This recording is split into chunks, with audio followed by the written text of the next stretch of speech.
के हमारे मुख्य अतिथि मिस्टर जय नंदन जी से गुजारिश करूंगा कि आप मंच पर आ जाएं। हमारी विशेष अतिथि डॉक्टर मुदिता चंद्रा, आपको अभी स्वागत है स्टेज पर।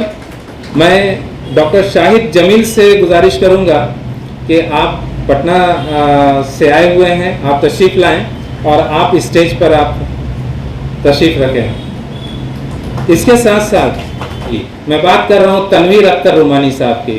सर प्लीज आप भी हमारे साथ बैठिए। सब लोग अपनी अपनी जगह बहुत अहमियत रखते हैं और यकीन जानिए मैं लाइब्रेरी को बहुत खुशनसीब समझता हूं कि आप सब लोग हमारी दावत पर आते हैं और हम लोग के साथ ये वक्त को शेयर करते हैं। अगला जो प्रोग्राम है वो है ड्रामा का, तो उसके लिए मंच पर जितने हमारे अतिथि हैं मैं उनसे गुजारिश करूंगा कि आप सामने वाली सीट पर बैठ जाएं, क्योंकि यहाँ पर अब आएंगे ड्रामा पेश करने के लिए और इनके ग्रुप लीडर हैं रेणु बाला मिश्रा। प्रेमचंद की अति लोकप्रिय कहानी बड़े घर की बेटी को श्रुति नाटक के रूप में प्रस्तुत कर रहे हैं। प्रेमचंद की कृतियों को दोहराना मैं समझती हूँ उनके प्रति सच्ची श्रद्धांजलि होगी। तो अब प्रस्तुत है बड़े घर की बेटी। बेनी माधव सिंह गौरीपुर गांव के जमींदार और नंबरदार थे।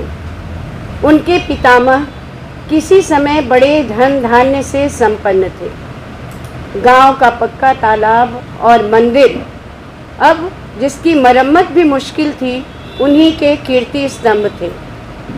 बेनी माधव सिंह अपनी आधी से अधिक संपत्ति वकीलों को भेंट कर चुके थे। उनकी वर्तमान आय 1000 रुपये वार्षिक से अधिक न थी। उनके 2 बेटे थे। बड़े का नाम था श्रीकंठ सिंह और छोटे का लाल बिहारी। दृश्य है कि बेनी माधव सिंह ग्रामीणों से घिरे बैठे हैं। उनके बीच बातचीत हो रही है खेत खलिहानों की, अनाजों की कीमत की, केस मुकदमों की, आदि आदि। तभी लाल बिहारी का प्रवेश होता है। दादा, इस सनवा से घर से दूर आया कि नहीं? हाँ, आ गया है, रसोई में रखा है। आपने पूछा नहीं? सुबह क्यों नहीं दिया? पूछा था, भैंस का बच्चा दूध पी गया था, इसलिए सुबह नहीं ला सका। ये सब नहीं चलेगा, कह दीजिए हमको सुबह में 2 किलो दूध चाहिए बस। अच्छा, जा यहाँ पे, जाकर दूध पी दो। लाल बिहारी गोरे बदन का सजीला जवान था, भरा भरा मुखड़ा, चौड़ी छाती। वहीं श्रीकंठ की दशा बिल्कुल विपरीत थी। इन नेत्रप्रिय गुणों को BA इन्हीं 2 अक्षरों पर उसने न्योछावर कर दिया था। श्रीकंठ इस अंग्रेजी डिग्री के अधिपति होने पर भी पाश्चात्य सामाजिक प्रथाओं के विशेष प्रेमी न थे, बल्कि वे अक्सर बड़े जोर शोर से उसकी निंदा और तिरस्कार किया करते थे। प्राचीन सभ्यता का गुणगान उनकी प्रकृति का प्रधान अंग था। श्रीकंठ सिंह के गुणों पर रीझकर एक छोटी सी रियासत के ताल्लुकेदार भूप सिंह ने अपनी चौथी बेटी आनंदी का विवाह श्रीकंठ सिंह के साथ धूमधाम से कर दिया। आनंदी अपने नए घर में आई तो यहाँ का रंग ढंग कुछ और देखा। जिस टीम टाम की उसे बचपन से आदत थी, वह यहाँ नाम मात्र को भी न थी। हाथी घोड़ों का कहना ही क्या, कोई सजी हुई सुंदर बहली तक न थी। रेशमी स्लीपर साथ लाई थी, पर यहाँ बाग कहाँ जहाँ वह सैर करती। मकान में खिड़कियाँ तक न थीं। वह एक सीधा सादा देहाती गृहस्थ का मकान था। किंतु आनंदी ने अपने आप को इस परिस्थिति के ऐसा अनुकूल बना लिया मानो विलास के साधन उसने कभी देखे ही नहीं थे। एक दोपहर आनंदी खाना बनाकर लाल बिहारी का इंतज़ार कर रही थी। तभी हाथ में 2 चिड़ियाँ लिए हुए लाल बिहारी आता है। इतनी देर कहाँ लगा दी भैया? मैं कब से तुम्हारा रास्ता देख रही थी। भूख नहीं लगी है क्या? लगी है भाभी, बहुत जोर से लगी है, पर आज मांस खाने को जी चाह रहा है। जरा इनका मांस पका दो। ठीक है, लाओ पकाए देती हूँ, पर खाने में देर हो जाएगी। अरे कोई बात नहीं, तब तक मैं बुढ़िया काका के पेड़ से 2 अंगूर चुरा लूंगा। लगभग आधे घंटे बाद भाभी, ओ भाभी, खाना तैयार हुआ? हाँ लल्ला जी, बैठो, खाना लाती हूँ।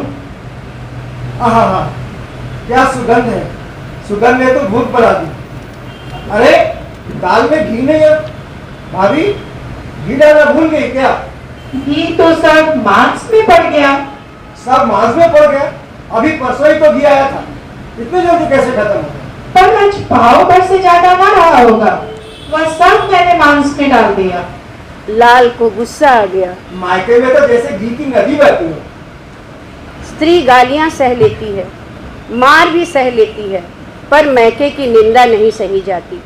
आनंदी मुंह फेर कर बोली, हाथी मरा भी तो 9 लाख का, वहाँ इतना ही तो नित गाय का हार खा जाते हैं। इतना घमंड, जी चाहता जीभ खींच लूं तुम्हारा।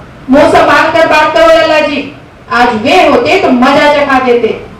लाल अपना क्रोध संभाल नहीं पाया। उसने अपनी चप्पल उतारी और जोर से आनंदी की ओर फेंकते हुए बोला, जिस गुमान में खोली हुई हो उसे भी देख लूंगा और तुम्हें भी।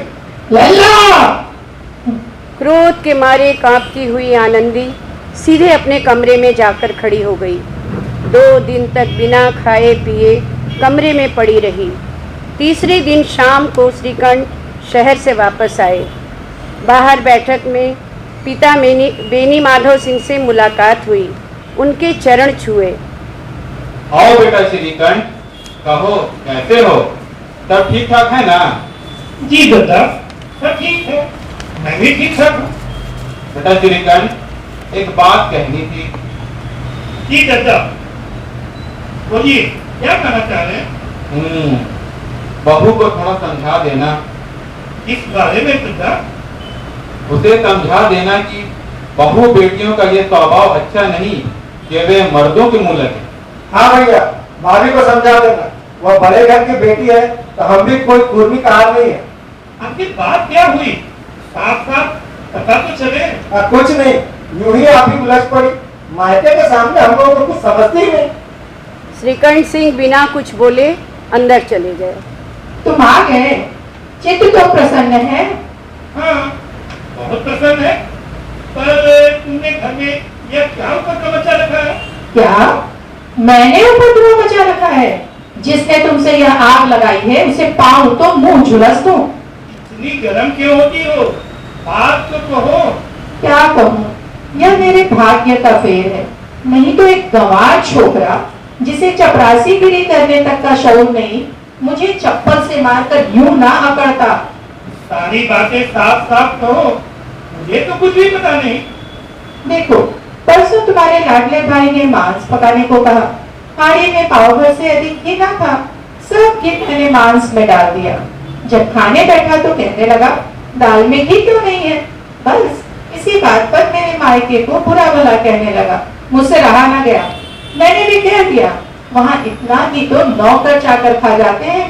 बस इसी बात पर उसने मुझे चप्पल फेंक कर मारी। यदि हाथ से ना रोकती तो सिर फट जाता। जाकर उसी से पूछो, मैंने जो कहा वह सच है या झूठ? यहाँ तक हो गया उस छोकरे का साहस। श्रीकंठ कमरे से तेजी से निकलकर बाहर बैठक में पहुंचते हैं। दादा, इस घर में अब मेरा विवाह न हो सकेगा। क्यों क्यों बेटा? इसलिए इस घर में मेरी प्रति अन्याय हो रहा है।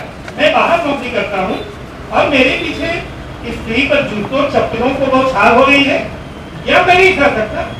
तुम समझदार होके ऐसी बातें करते हो? स्त्रियों को सिर चढ़ाना अच्छा नहीं होता।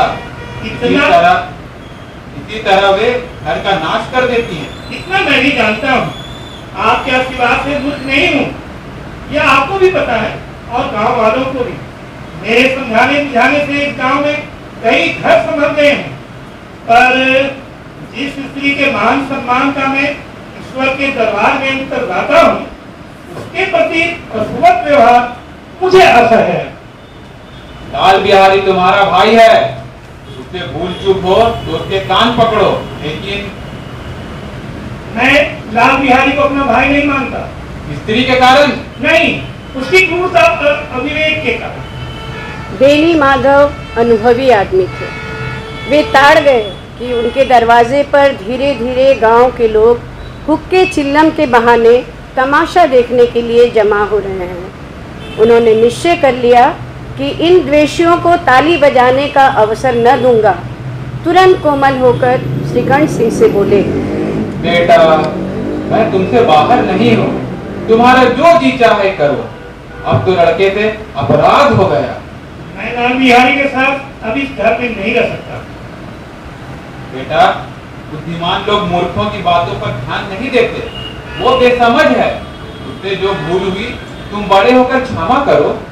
उसकी इस दुष्टता को मैं कदापि नहीं सह सकता। या तो वही घर में रहेगा या मैं।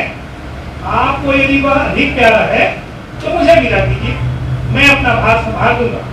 यदि मुझे रखना चाहते हैं तो उससे कहिए जहां चाहे चला जाए। बस यही मेरा अंतिम निर्णय है। लाल बिहारी चौखट पर खड़ा सारी बातें सुन रहा था। बाप का भी वह उतना लिहाज न करता जितना बड़े भाई का। श्रीकंठ का भी उस पर हार्दिक स्नेह था। अपने होश में उन्होंने कभी उसे घुड़का तक न था। ऐसे भाई के मुख से आज ऐसी हृदय विदारक बातें सुनकर लाल बिहारी को बड़ी ग्लानि हुई। भाभी, भैया ने निश्चय कर लिया है, वे मेरे साथ इस घर में न रहेंगे। अब वे मेरा मुख भी नहीं देखना चाहते। उन्हें मैं फिर मुंह न दिखाऊंगा। मैं घर छोड़कर जा रहा हूँ।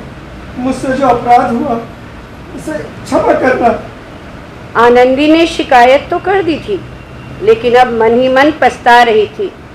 उसने यह नहीं सोचा था कि बात इतनी बढ़ जाएगी। वह मन में अपने पति पर झुंझला रही थी।